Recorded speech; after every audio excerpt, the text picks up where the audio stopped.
Over 6 million people have read my articles online. The problem is this was all content I wrote to help grow other people's websites. So even though I'm a professional marketer with over a decade of experience and I literally just helped a client scale to 1 million customers, my own website gets less than 30 clicks per month right now. I should probably fix that, right? So let's do it. In this video, I'm going to share my complete strategy to increase my website traffic and scale it to 10K in consistent sales per month while only working on it 1 day per week. So why 1 day and 10K? Well, a few reasons. First off, I still have client commitments, so I need to get that work done first so my bills are paid. Secondly, by imposing a time frame like this, it causes me to have to focus on tasks that have the biggest ROI for my efforts.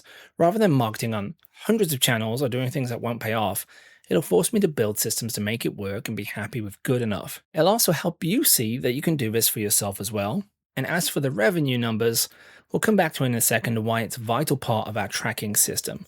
Speaking of systems, here's my plan of attack and full strategy. So step one is the blog. Every week I'm going to write one article for my blog based on the most relevant keyword from my research that my audience wants, while also having the highest volume and least difficulty to rank for. Easy wins for the win. And I know what you're thinking.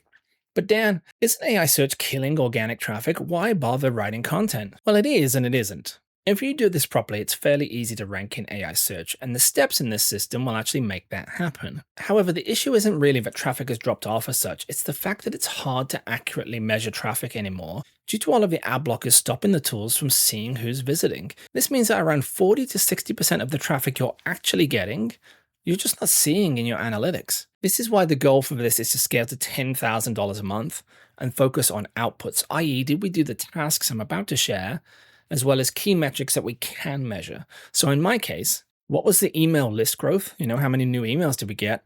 And what was the revenue growth? How many sales did we get? Because we may not be able to measure traffic accurately, but we can definitely see if it's having an impact on those two things, as the traffic creates leads and leads make sales. Not only that, but people don't realize Google's still the biggest platform out there by a mile. It gets almost 86 billion searches on it per month. In fact, Google traffic is so huge that it's bigger than the next 13 highest traffic platforms combined. I'm talking about YouTube, Reddit, Facebook, Instagram, all of them together still gets less traffic than Google. Crazy, right? So I'd be absolutely mad to not try to take advantage of it while also using a few other channels to grow. More on these other channels in a second, especially because all the other channels and platforms can shut down your accounts overnight. So although you can grow on them and it is smart, a blog is yours for as long as you pay the hosting bill. So it's worth owning your audience. Make sense? So before we talk about the other channels, let's go back to the blog and writing content for it. Now, one thing you have to understand about me is that I'm good at building systems, often because of limitations or because I want to be lazy or do something else. They say if you want to get something done well, hire a lazy person. Almost all the client results I've gotten have usually been limited to either a super small marketing team or just literally me alone. So I kind of thrive in this zone of finding what works and then making my life easier while still getting the maximum results. For example, I've been doing this a long time, so I write good content. We're talking 5,000 word absolute beasts on a topic if it needs it. Now in the past, because I've been writing for so long, it might take me 4 hours to write something like that. However, because I like systems, I spent a few months last year learning how to use AI as an actual writing assistant, and I built a process. So now it takes me around 90 minutes to write the same article at the same quality. So not one click done for you AI content garbage, but my usual quality, just faster and easier. The benefit of this system is not only will it make my 1 day of marketing for this challenge easier because I won't spend 4 hours, half the day writing, but it also means I can get my client work done in 4 days instead of 5. This is what gives me 1 full day of marketing for myself while still being able to take weekends off. I know if you're following along, you might have to do this on a weekend, but you get the idea. If you want to get that program, you can actually watch it for free in the description below. The best part about this, though, is I now have 6 hours left on my 8-hour day, which I can now use for other marketing efforts. However, I still want to make things easy, which is why everything flows down from that initial blog post.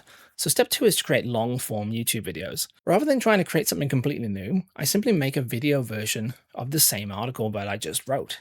It's actually easier than you think to do this because of the way I structure an article. All I need to do is tweak a few things and it's a perfect video script.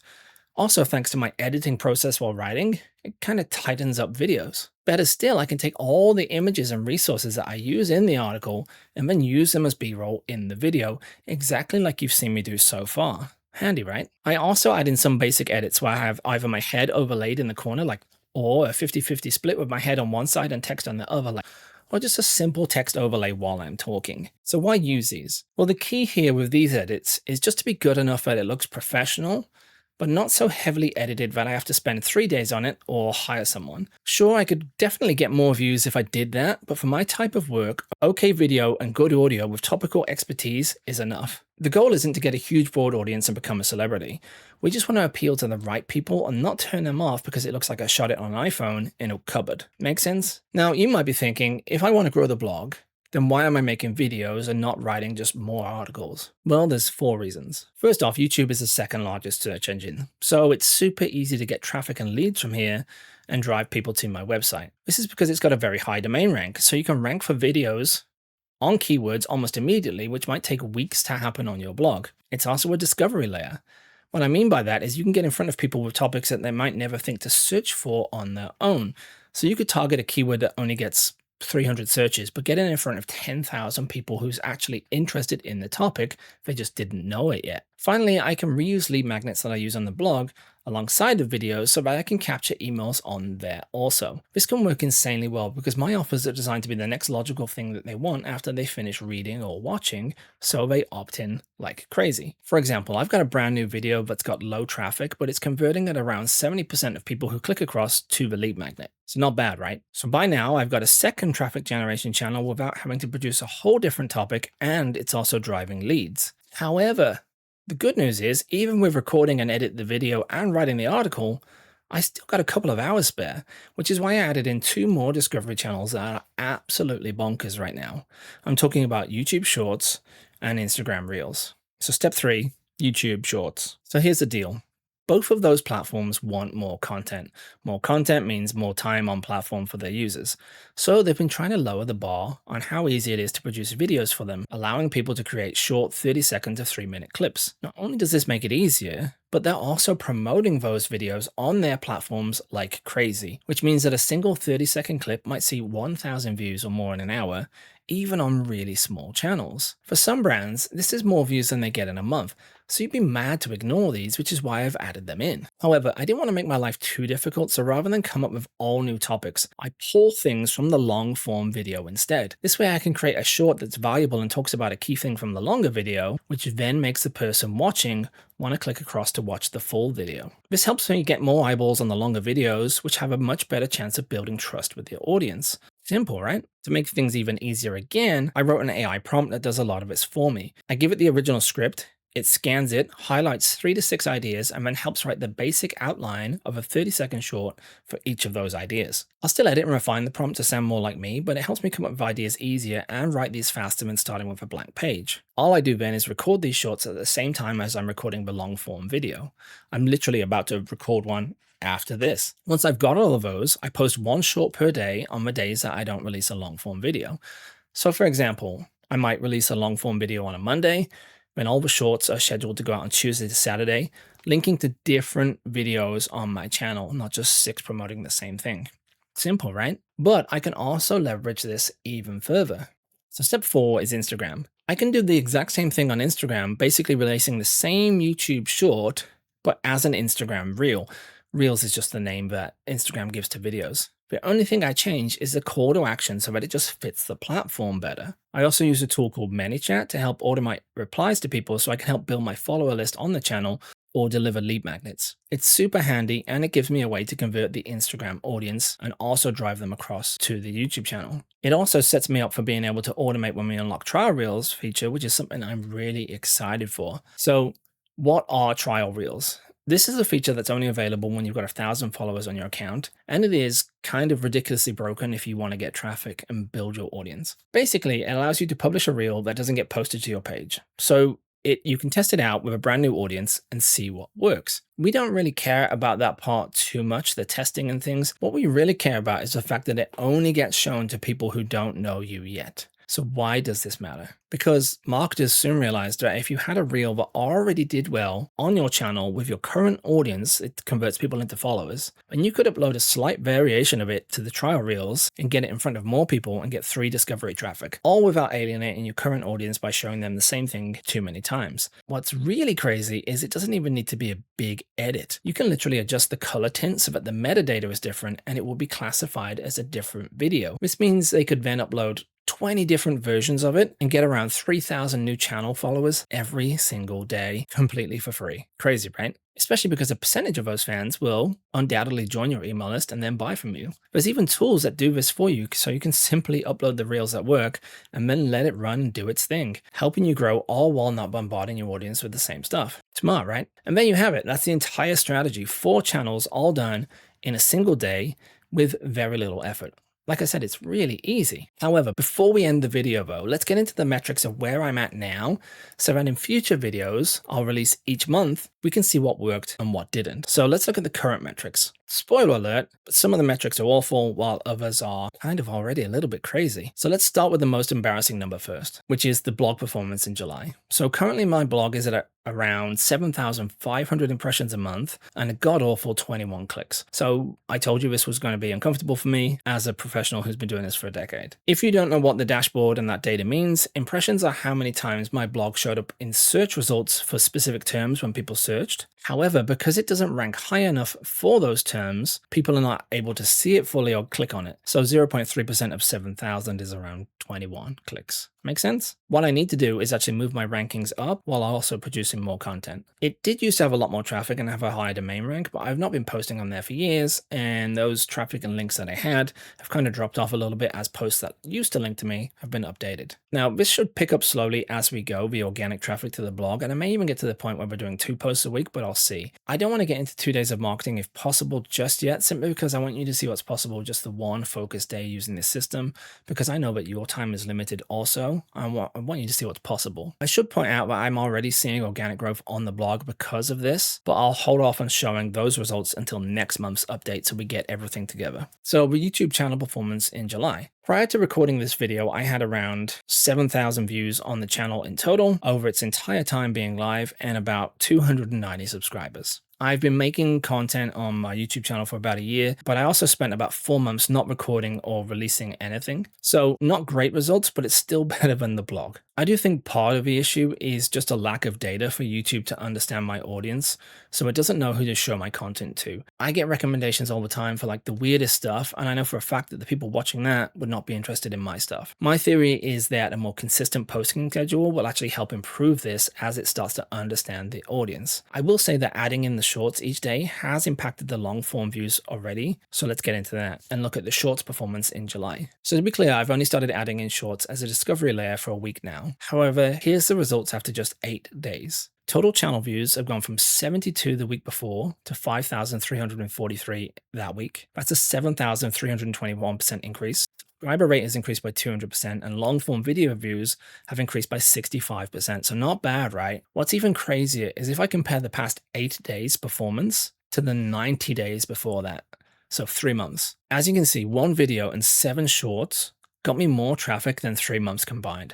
I know it says 8 on there, but I'd uploaded one of the shorts twice by accident, so ignore that. What really blows my mind is that this is all from just 1 day's effort per week so far. I've been doing this for a week. That's it. I'm kind of amazed at the impact already. However, I know this is early data points, but it gets even crazier if we start to map out what this could look like at a month, 3 months, and a year out. So for example, if we maintain this current level of activity of just 1 long form video per week and then shorts on the other 6 days, here's what the next year could look like. So this is the estimated linear growth. This assumes performance stays exactly as it right now, with the videos all getting similar traffic levels and not improving. So not even that many views.